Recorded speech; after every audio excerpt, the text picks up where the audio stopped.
你翻嚟，我哋睇羅馬書第5章。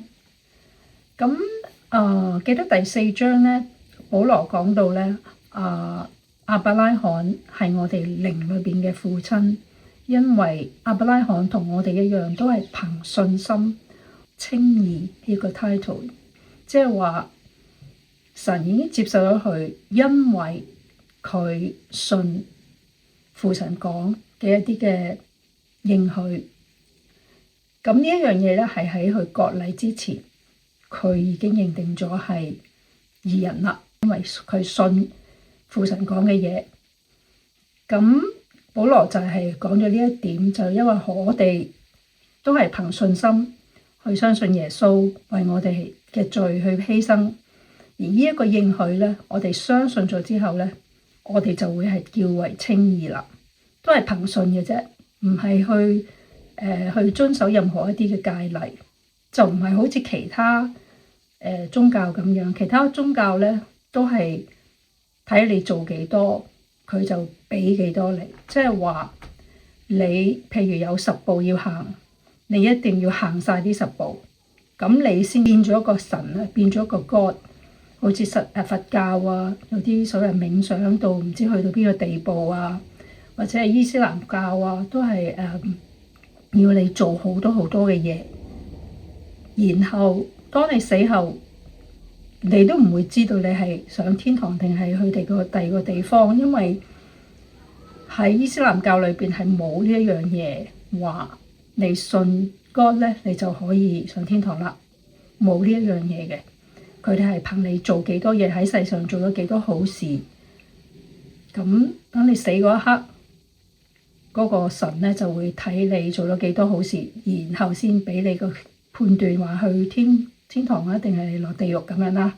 基督教淨係憑信耶穌為我哋做咗嘅，已經做咗嘅嘢，即係話佢已經係攞走咗我哋所有嘅罪，即係由亞當亞娃pass 落嚟嘅罪。當佢食咗個禁果，佢反叛咗神，佢唔肯聽神嘅説話，反叛咗嘅時候，將呢一個嘅罪嗰個性質咧，就帶咗落嚟每一個亞當亞娃之後嘅人類。我哋都係喺佢哋嘅當中，即係話我哋一出世，一個人 BB 仔出世，佢已經係識得點樣去做壞事，識得點樣去say no， 唔聽父母話，或者係偷嘢，或者會好貪心。BB 仔唔使人教，佢已經知道識得點樣去犯罪，所謂啦，即係做壞事，做啲唔啱嘅嘢。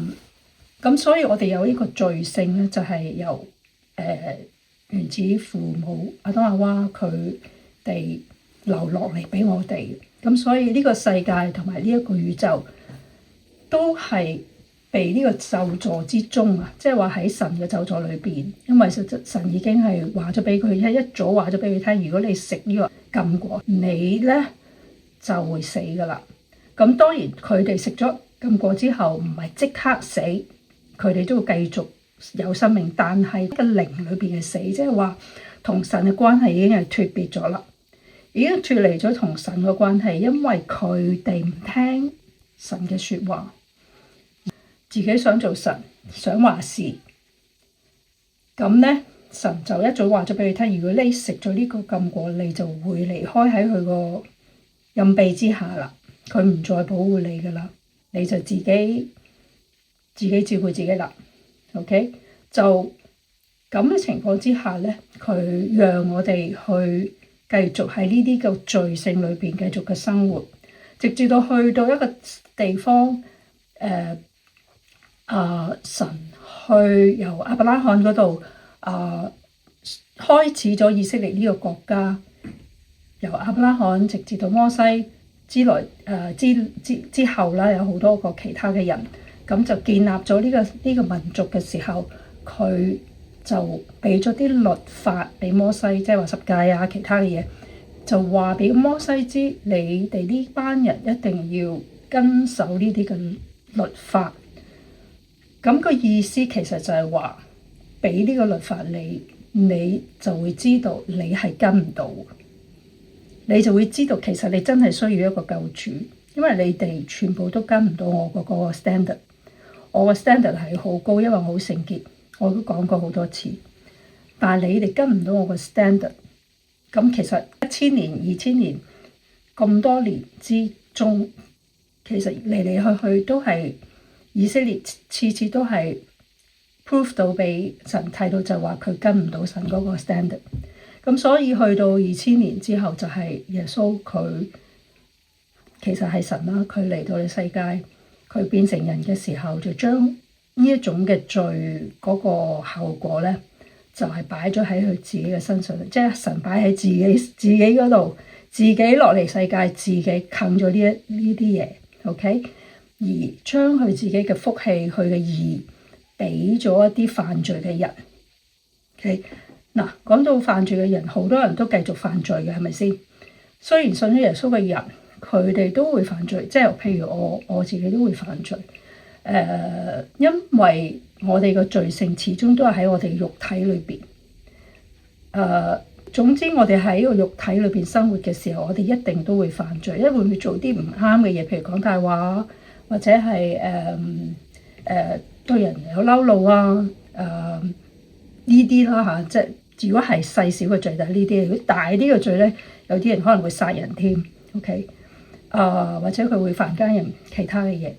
咁唔係話你信咗耶穌就唔會有罪呢樣嘢，只不過你係犯罪少咗，亦繼續嘅犯少啲，直至到死嗰一刻，可能你完全嘅都唔會完全唔會犯罪，但係你會犯罪，但係你會叫神去寬恕你啦。佢一定會寬恕你，但係喺問咗佢寬恕嘅時候，你會繼續企翻起身，繼續係同神講話，我會繼續盡量唔再犯同一個罪啦。咁聖靈就會幫你去改你嘅生命，改你嘅性格，改你嘅行為，令到你可以更加好。咁就係我上次講到嗰3步。但係第3步啦，呢一步就係第3步，即係話聖靈喺你嘅生命裏邊去幫你去生活，令到你可以做到神喜悅嘅嘢。OK， 嗱，咁講咗好多嘢，其實呢啲都係 background， 係一啲 background。第5章佢開始咧就係都係咁樣樣㗎，都係去講翻呢個 idea。咁我哋讀一讀咯。第1節，所以我們既因信稱義，就藉着我們嘅主耶穌基督與神有和好嘅關係。嗱，before 我繼續去講啦，我想話咧，第5章咧其實係喺我 channel 之中，我覺得呢一本書或者書信係呢個章節第5章係為我嚟講，或者為我呢個 channel 嚟講係好重要。我而家明白點解神要我stop 咗之前嗰啲嘅 video， 有個感覺覺得神同我講就係話，我想我去解釋羅馬書。其實我真係唔係好明當時，我只係有個咁嘅感覺。但係而家我明白點解，因為其實真係好重要去知道呢個福音係乜嘢。我呢個 channel 係講關於同神嗰個嘅關係，佢嘅同在係俾到我哋有平安。OK。但係佢嘅同在係咩意思咧？佢嘅同在點樣嚟到我哋嘅生命裏邊咧？同埋佢嘅平安點樣可以嚟到我哋生命裏邊咧？其實呢一個奧秘咧係喺羅馬書第5章就係講呢一樣嘢，就係個福音，尤其是頭嗰幾節咧係好重要。咁所以我諗喺呢一個 video 嚟講咧，我會淨係講關於頭嗰幾節嘅啫，因為咧有好多嘢要講啊喺呢度。咁繼續，所以我因信稱義啦，就藉著我們主耶穌與神有和好嘅關係啦。和好嘅關係，藉著耶穌有和好嘅關係。咁英文嚟講咧，就係 peace with God， 父神同父神嗰個關係 peace with God。咁關於呢個和好呢個 peace 咧，我有啲嘢想講，咁我會用一個另外一張畫面咧，去將呢一樣嘢再帶出比較深入少少。平安，我哋英文係叫做 peace 啦。好 peace。但係咧喺以色列文咧，當時嚟講，當Paul 寫呢一封信嘅時候，佢本身係以色列人，咁佢會講呢一個字。當佢寫呢封信咧，佢會寫 Shalom 呢個字嘅，佢唔會寫 peace 或者係平安，佢係會寫呢個字 Shalom。咁如果你有睇 Chosen 咧，你會聽過所有啲人問好嘅時候，即係好似我哋嘅 Hi 咁樣咧，啲人咧通常都係用呢個字去問好嘅 Shalom Shalom 咁樣。其實呢個咧，佢嘅意思係多過平安咁簡單，即係唔係淨係平安。如果我哋英文講 peace， 中文平安咧，係一個好似冇掙扎嘅嘢，即係去到一個地方好似好平靜啊，個心好舒服啊，咁就叫做平安。咁但係 Shalom 咧，其實有一個好深嘅意思嘅，嗰個意思有好多層面。咁我就做咗功課，將呢字咧佢嘅意思咧用中文字寫出嚟。咁第一個意思就係平安啦 ，peace 啦。而呢一個平安咧，唔係淨係咁簡單，即係話去到好似海灘，好平靜，唔係淨係呢一個咁嘅意思嘅。呢個平安咧係有好多種嘅意思。咁譬如另外一個意思咧，就係有 life 有生命啦。你覺得你個人係好活潑啦，你覺得你人好開心，即係可以覺得係每一日一起身你就會覺得我非常之開心。我覺得我喺呢個生命真係我活着係一個好開心嘅嘢。我都唔知點樣去解釋。總之係覺得你又充滿咗生命，充滿咗喜樂，充滿咗生命。OK。咁另外一個解釋咧就係譬如係好公正啦，公義或者公正啦，即係話你會聽到啲公正嘅嘢，或者 truth 真嘅嘢、真實嘅嘢、真相啊、真嘅嘢啦，你就會覺得好，你係開心嘅。反而你聽到啲係壞消息啊，或者係一啲唔啱嘅事咧，你會好反抗，你個心裏邊好唔開心嚇。你個境況咧係有公正嘅境況，即係你好中意公義嘅嘢，好似神一樣啦。其實咁另外一樣嘢，譬如係 wellness， 你聽過呢個字 wellness 即係話健康啦、安好啦。咁 wellness 咧有好多種嘅喎，又可以 physical wellness， 即係話你身體上面嘅 wellness， 即係你覺得我好健康啦，我冇病痛啦。咁其實呢啲好重要，因為如果我冇健康嘅時候，我就會每一日都唔開心噶啦，係咪？你哋都知道係你哋如果身體上面有啲咩問題，你都會覺得我真係唔想睇聖經，因為我唔舒服。或者我好攰，我琴晚瞓得好差，我今日就冇晒精力，我今日咩都唔想做。咁呢個身體健康係好重要，係啦。咁 wellness 亦都係一個喺我哋嘅心靈上邊嘅 wellness 咯，可能係一啲精神上面啦、心靈上面啦，即係 spirit 啦，即係話你覺得我同神嘅關係好 close 啦，或者你喺精神上邊你會覺得就係我可以好集中啦，做嘢好容易集中得到，好中意學嘢啦，好中意用你個腦 engage 你個腦去學一啲嘢，亦都學得好好。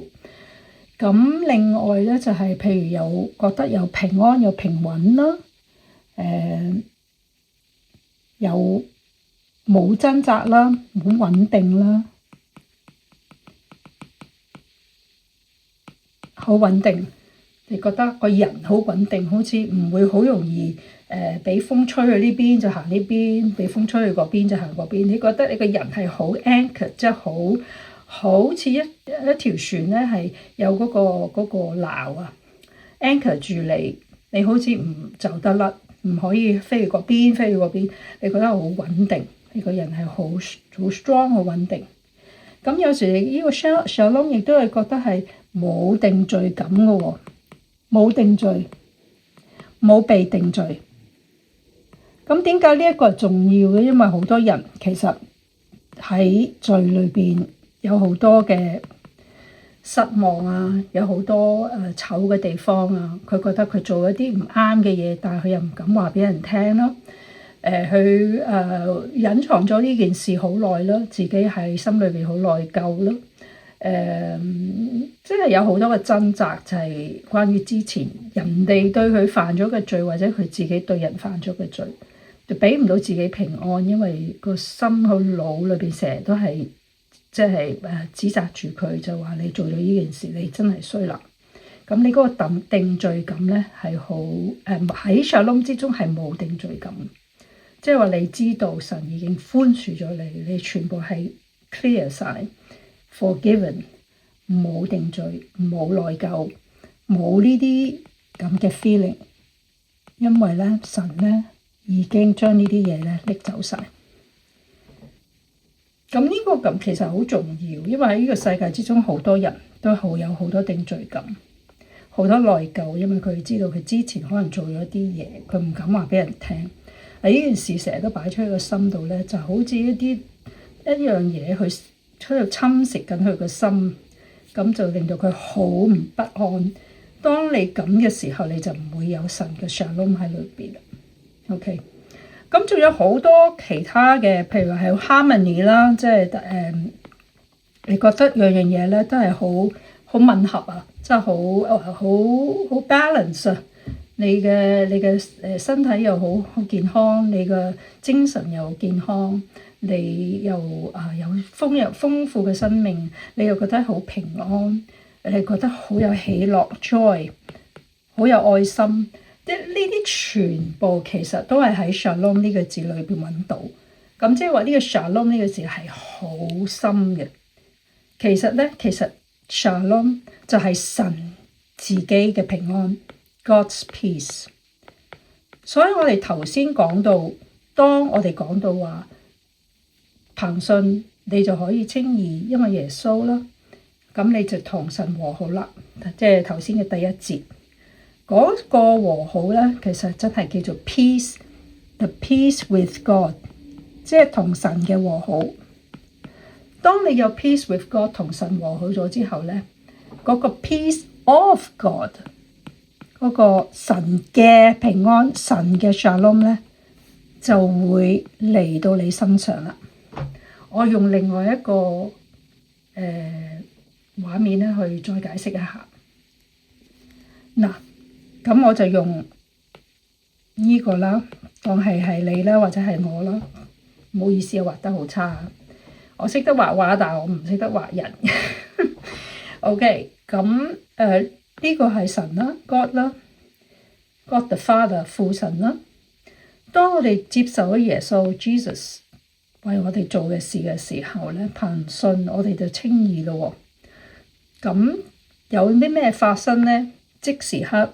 神就同佢嘅關係就和好咗啦 ，peace with God， 同神嘅關係和好 ，OK？ 呢個漸序即係話神同你嘅關係好返啦，做返朋友。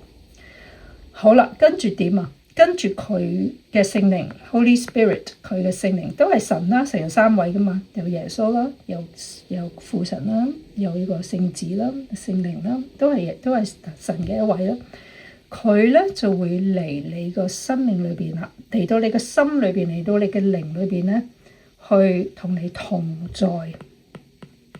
所以我哋喺呢個 channel， 喺我呢個 channel， 我成日都會講關於同在，神嘅同在，就因為聖靈，當我信咗耶穌之嗰一刻，聖靈就會嚟到我哋嘅心裏邊，開始喺你個心裏邊咧同在，同你一齊。福音嗰度都講過，就話我會永遠同你同在，因為點解？因為耶穌升咗天之後，死咗復活咗，升咗天，佢個人唔喺世界，佢就要用佢嘅聖靈，佢嘅靈。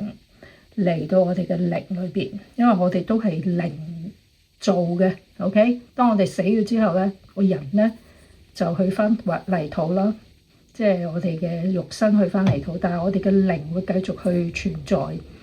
咁我哋本身係一個靈，不過我哋有身體包住呢個靈，即係可以咁講。當我哋死之後咧，呢個靈咧就會翻去天國同神一齊，而我哋嘅肉身咧就會喺泥土裏邊啦嚇。咁有一日我哋會復活嘅喎，當耶穌再翻嚟嘅時候，我哋會復活，我哋嘅身體會喺泥裏邊出翻嚟，同我哋嘅靈咧係接合翻嘅。但係呢個係另一個 topic 啦。咁聖靈就喺我哋嘅生命裏邊開始同在啦。咁聖靈喺你生命同在嘅時候咧，你就會有 peace of God， 唔係淨係 peace with God，but peace of God， 即係話God自己嘅平安，佢嘅 shalom， 因為佢有嘅嘢咧，都會咧喺你信耶穌嘅時候，佢會將呢啲嘢咧係嚟到你嘅生命裏邊。佢嘅 shalom 會到達到你哋嘅心裏邊，咁即係話咧，頭先我喺另外一個畫面，我哋講到 shalom 係有咁多樣嘢，咁所以咧佢所有嘅嘢咧係會喺我哋嘅生命裏邊會有嘅，即係話你會開始會覺得好平安啦，你會開始會覺得你唔會掙扎啦，你覺得你身體開始健康啦。就算唔健康，你都會祈禱，跟住耶穌好多時候會醫治你啦。就算唔醫治，可能佢有另外一個意思，但係基本上你嘅身體會係好啦，你嘅精神會好啦，你嘅靈會同佢開始去交通啦。你會有喜樂啦，你會唔會睇得事情太緊張啦？你會覺得OK 嘅，神一定喺我都係同我一齊嘅。你會面對一啲事嘅時候係比較係活潑啲啦，同埋正面啲咯。你唔會咁容易嬲啦，你唔會咁容易係妒忌啦，你唔會咁容易係去到一個掙扎嘅地方啦。你會好容易 let go， 即係去放開一啲嘢，交出俾神。你個生命會輕咗好多嘅，你覺得個生命輕咗好多，因為咧你會有 shalom， 神嘅 shalom 喺你裏邊，係啦。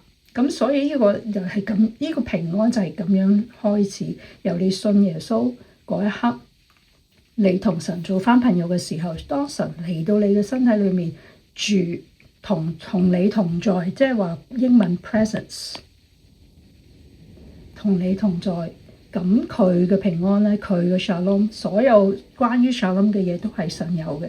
咁佢呢啲嘅質地咧就會俾翻你，全部俾翻俾你喺你裏邊。咁你咧就會有呢啲嘢啦。OK， 咁嚟翻羅馬書咯。頭先都係第一節啫，我哋講到同神和好呢一個問題啦。The peace of with God and then the peace of God， 係啦。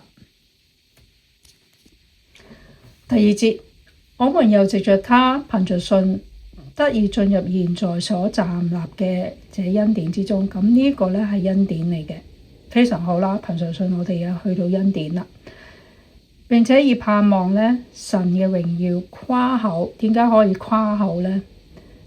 因為神佢會彰顯佢嘅榮耀，點樣彰顯榮耀 ？OK， 不但如此，我們也以患難誇口。哇！佢話咧，我哋會以患難誇口喎。點解會誇口於患難之中咧？咁我哋睇睇和好係 peace 啦，跟住佢講到患難，咁點解突然之間又去到患難啊？我哋話頭先話我哋有平安喎。點解會去翻乜患難呢個地方咧？咁我就去另一個畫面，我又再去解釋咯。但係之前我想繼續講多一兩節，咁你就會更加明白。佢話要知道患難生出忍耐，忍耐生出老練，老練生出盼望。這盼望是不會落空而使人羞愧的，因為神的愛藉着所賜給我們的聖靈已經澆灌咗我們嘅心裏。OK， 我哋嚟到呢度先，我用綠色啦。咁我哋咧就呢度開始啦，因為我哋有和好，有 peace，跟住佢就可以又開始講患難。咁我就喺度問啊，點解會咁樣嘅咧？點解會有 peace 同埋患難一齊嘅咧？係咪信咗耶穌會唔會有患難呢一樣嘢咧？其實唔係嘅。患難同平安同神和好，或者有神嘅 shalom 係可以同時間一齊相處。點解？因為我哋喺呢個世界生活咧，就會有患難。耶穌喺約翰第16章嗰度講到咧，就話呢個世界你哋會有患難。咁即係話，其實耶穌亦都證明咗我哋會有患難。佢冇講話啊，你信咗我，咩患難都冇噶，你會樣嘢都平安平靜。唔係，你其實個生命都會有時會出病啦，有時會有人做啲唔啱嘅嘢啦，有時你都會嬲人啦，有時你可能會冇咗份工啦，突然之間你錢雙方面好緊啦。或者你同朋友關係唔好啦，即係有好多好多呢啲咁嘅嘢喺呢個世界上面。頭先我講過就係因為我哋原始父母亞當夏娃犯罪，咁將呢個罪性咧就落咗呢個世界，咁所以呢個世界一定會有患難呢樣嘢。咁但係咧，患難同平安，跟住佢講到盼望。咁點樣由呢兩樣嘢就跳咗嚟盼望咧？咁我用另一個畫面去解釋。我哋想喺患難之中，想去到邊一個地步咧？其實就係我哋想有盼望。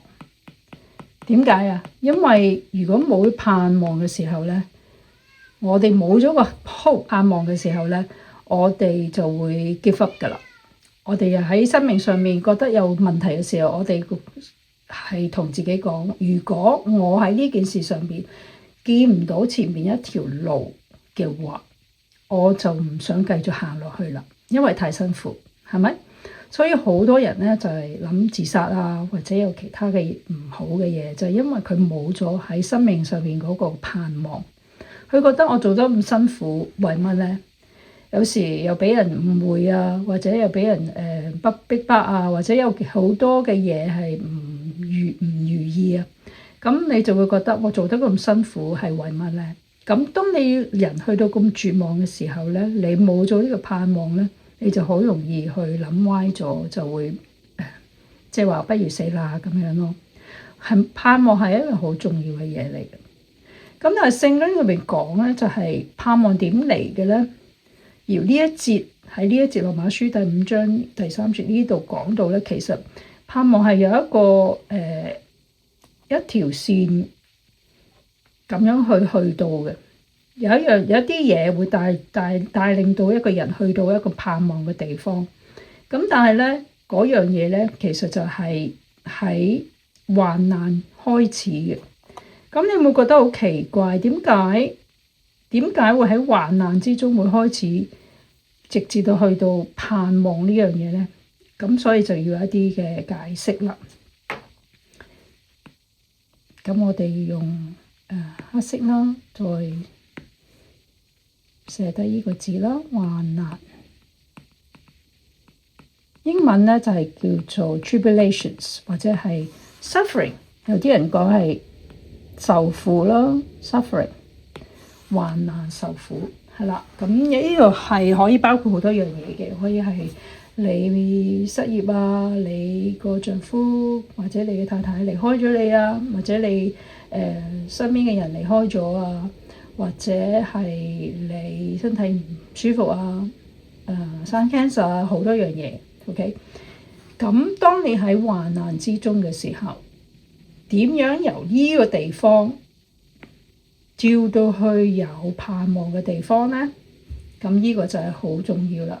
所以呢個 step 我哋要講清楚，係聖經點樣教我哋行呢條路，唔係一條直路嚟嘅。其實係經過幾個 stepping stone，即係話跳去另外一個地方，跟住先跳出嚟呢度。OK，咁第二樣嘢咧，我哋喺患難之中要去 train 我哋去承受嘅咧，就係忍耐。忍耐。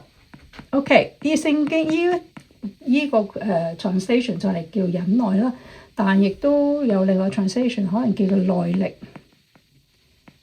即係話喺患難之中，當我哋可以 train 到自己有耐力嘅時候，呢個患難可能延續咁樣去繼續啦，可能唔會係一日兩日嘅事，可能係幾個月甚至幾年。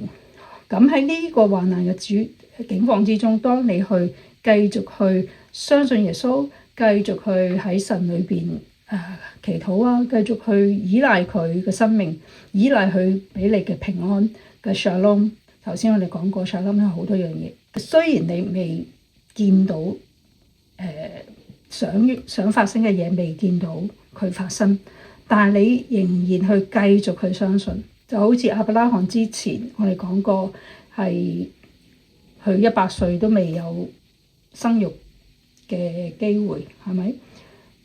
神應許咗佢，要佢咧叫佢做萬民嘅之父。咁佢話我100歲，我點樣生仔咧？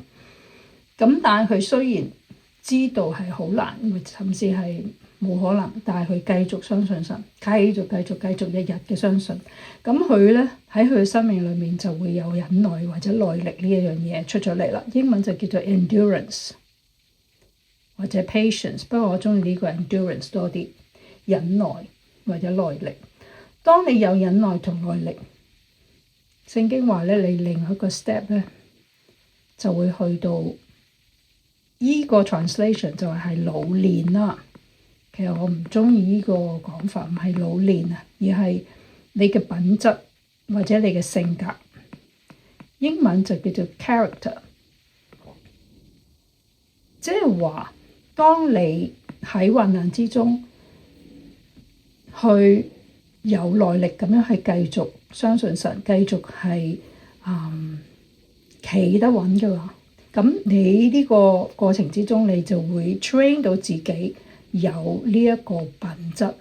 當佢成為咗你嘅品質，即係話你會越嚟越容易去承受呢個患難，因為你已經每一日咁樣繼續有耐力，咁樣去繼續咁相信，繼續咁去喺神裏邊去繼續 OK， 唔會 give up 嘅，你唔會咁容易放棄。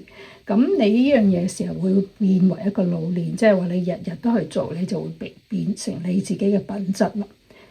變成咗你嘅品質之後咧，你咧做咗你嘅性格咯。當你有咗呢個性格嘅時候咧，你就會比較容易啲去到呢個地方，就係一個盼望嘅地方。即係話喺呢個盼望咧，唔係話我希望得啦，即係唔係好似世界講話我希望得啦，唔係希望得，而係話你肯定 confidently 你肯定得嘅。就好似亞伯拉罕，佢好肯定神一定會俾到個仔佢，雖然佢自己睇唔到。佢話：哇，我個身體咁老，冇辦法嘅喎，我呢個係冇可能嘅。但係佢繼續嘅好有毅力，繼續嘅有盼望嘅心，去好堅強咁樣去相信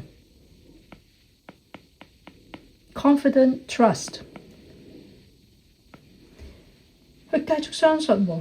咁呢一種嘅相信就係聖經裏邊講嘅相信啦，唔係話我希望得啦，咁唔係，即係話有50% 可能得，50% 可能唔得，唔係，而係你 100% 嘅，你一定知道100%一定會出現，呢件事一定會做得到。呢一種嘅盼望係只有神俾到你嘅，呢個世界俾唔到呢個盼望俾你。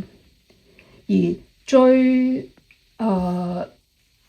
最好嘅咧，就係因為咧呢個盼望咧，就係神嘅愛俾到你，聖靈喺你個靈裏邊可以話到俾你聽，分享到俾你聽到睇到，就係話神原來好愛你噶。點樣知道啊？因為耶穌已經為你去犧牲啊嘛。當你知道耶穌已經為你犧牲，呢個係一個愛嘅動作。佢愛你得咁緊要嘅時候，你甚至喺患難之中，佢點會唔會照顧你呢？因為佢已經愛咗你啦嘛， 2000年前佢已經為你嘅罪死咗啦，而佢俾到你睇，佢話到俾你聽，佢 prove 到俾你睇，話佢真係愛你。咁如果佢真係愛你嘅時候，你喺患難嘅時候，佢唔會離開你嘅，係啦，因為佢真係愛你。當你愛一個人嘅時候，你唔會當嗰個人係有需要嘅時候，佢會離開佢噶嘛。就好似婚姻裏邊嗰種嘅關係係好實嘅，係好實嘅，因為已經係我哋做咗個應許，喺婚姻裏邊已經做咗個 promise， 一個應許，就話我會今生今世去繼續嘅愛你，甚至喺患難之中都會愛你。咁就係呢一種就係神嘅愛啦。婚姻嘅愛就係喺神嘅愛出嚟嘅。咁但係其實就係行過咗呢幾個呢幾樣嘢。sorry 我呢度真係寫得好亂。但係基本上就係要由患難開始啦，去到忍耐或者耐力啦。你練到呢樣嘢嘅時候，你呢樣嘢就變咗喺你嘅品質啦，喺你嘅性格之中啦。而喺呢個性格之中，你就好容易會有盼望啦。因為呢個性格係真係神嘅性格嚟嘅，係耶穌自己本身嘅性格。喺你嘅性格之中，你就會好容易盼望到，好似耶穌一樣盼望。當佢自己亦都有受難，佢都有患難嘅時間喺十字架，但係佢繼續去相信，佢亦都有一個好盼望嘅心。而呢一樣嘢都係佢知道父神愛佢，同我哋一樣啦。我哋知道父神愛我哋，所以佢一定會繼續喺患難之中繼續嘅去帶領我哋行，去幫我哋，去每一日去睇住我哋，拉住我哋雙手，你話行啦，你行啦，我同你一齊行。你得㗎，你得㗎，我同你一齊去。咁嘅時候咧，所以保羅就話你可以 rejoice， 你可以喜樂啦。喺第3節嗰度，第一個字叫你喜樂。佢點解喜樂？唔喜樂唔係因為你有患難你就喜樂喎。有邊個人會喺患難之中我喜樂？我開心啊！我有 cancer 唔會啦，係嘛？但係我喜樂因為咩？因為我知道我有盼望，我會去到呢個地方叫做盼望。而唔信神嘅、唔信耶穌嘅人係冇呢個盼望，佢哋可能喺患難之中繼續要去死撐，冇力量去繼續行。如果你比較堅強啲嘅，你可能會行得到，但係大部分人都冇咁嘅堅強力，冇咁嘅耐力。你會有時會跌倒，亦都好難爬翻起身。但係神話佢會同我哋一齊行。當呢一種嘅力量去到你嘅生命裏邊嘅時候咧，你就會容易啲去面對患難呢樣嘢，亦都可能會好開心咁去面對患難。同唔信神嘅人去面對患難咧係好唔同。